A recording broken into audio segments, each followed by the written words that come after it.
Hello everybody, my name is Laura Jones. I live here in Virginia Beach, Virginia, and I was asked by David if I would show you guys a little bit about twirling, how I like to hand pollinate my flowers. This is my third season of twirling, actually the end of the third season because I'm getting ready with my winter preps, getting my trees defoliated and getting them ready to bring inside for the winter. But I wanted to show you what I do with my twirling sticks, how I make them. I like to use these little wooden skewers. These you can find in the store. The grocery store has them right now for making apples, caramel apples, dipped apples. Especially right now for Halloween, you'll be able to find these. I think this was $1.99 in the store for 30 sticks, so it's a good deal. Here's my fishing line. I like to use 25-pound test. It's a great little, some people use 20 pounds, some people use 25. I like 25. I wrap it with electrical tape.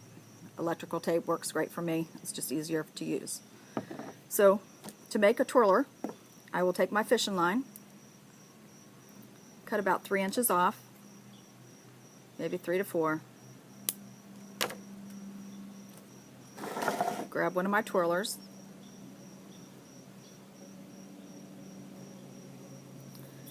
take my electrical tape, cut about 3 inches off of my electrical tape. So I take my fishing line, take it to my wooden skewer, leave about 2 inches, just tape it on, and then I will just attach it to the wooden skewer.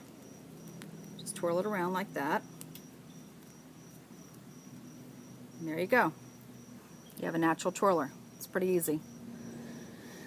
You can make it a little bit shorter if you like. Again, that's about 2 inches. That's about good for me. I like that. When I make them up, I make about like 10 at a time, and I just keep them around. Keep them in my greenhouse, keep them in my kitchen, keep them outside whenever I go do things. Go check at night, take my flashlight. Yes, I'm known to be one of those that takes their flashlight and go checking in the middle of the night.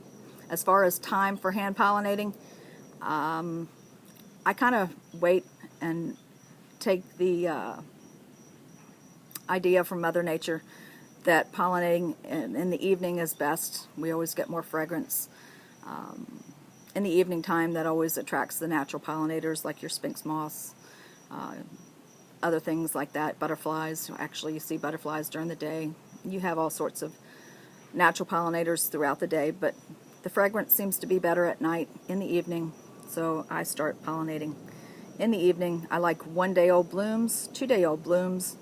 A lot of times people have always said that their blooms fall off as soon as they twirl. Well, sometimes I think it's a little bit, people are a little bit more forceful than you need to be. You don't need to be forceful at all. Here's an example. Here's one of my blooms from Kapalua. Kapalua been blooming all summer long. It's one of the best as far as blooms. Here's my pollinating stick. I stick it right inside very gently. And once you feel the fishing line reach the bottom and you feel pressure, that's the stigma. That's the stigma area where you touch. You don't want to go any deeper because you don't want to penetrate the bottom of the stigma. You want to lift up just a fraction. Then you want to just gently twirl. What you're doing is you're releasing the pollen from the anthers. And then when you pull it out, most of the time you will find pollen. You'll see a little bit. It's hard to see right now in this light, but you'll see pollen on the end of your fishing line. Then you would take this stick, go to the next bloom on your next flower, and you start doing the same thing. You'll stick it in very gently. You feel the base. You don't want to penetrate it. You just want to touch it just to feel it. Then you lift up a fraction again, very gently, and you twirl. 3, 4, 5 seconds. Pull it out. That's it. You don't have to do any more. Just that's it. Go to the next bloom. Do the same thing. Stick it in there as far as you can go without hurting that bloom, because you're not doing anything. You want to act like you're a natural pollinator. Natural pollinators, when they get on the bloom, they're not moving that bloom. They're just sticking their little proboscis in, their tongue. They're feeling the bottom, and they're just kind of messing around. Same with what we're doing with the hand pollination. We're in here, we're twirling. I'm not moving that bloom at all. I pull it out, I go to the next bloom. That's what I do. It's very simple. I learned watching this from Dennis Schmidt from Thailand, and he did a great job making his video, and I highly recommend you can check him out, check his video out on hand pollination. He has several different videos on hand pollination. So again, very easy. Here it is. Stick it in right to the base of the stigma. You pull it up just a little bit, twirl, just like that. Very gently, very gently. You pull it out, you go to your next bloom. Usually within a week, 10 days, you'll see little baby bumps on the end of the stem here where it comes. It'll fall off probably in the next day or two. After you start twirling on some of your blooms, it'll fall off, and then the peduncle will have its little baby bumps.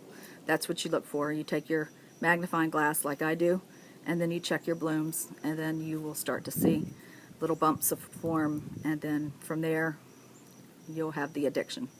So I hope you enjoyed it. Again, it's quick and easy. Wooden skewers, electrical tape, fishing line.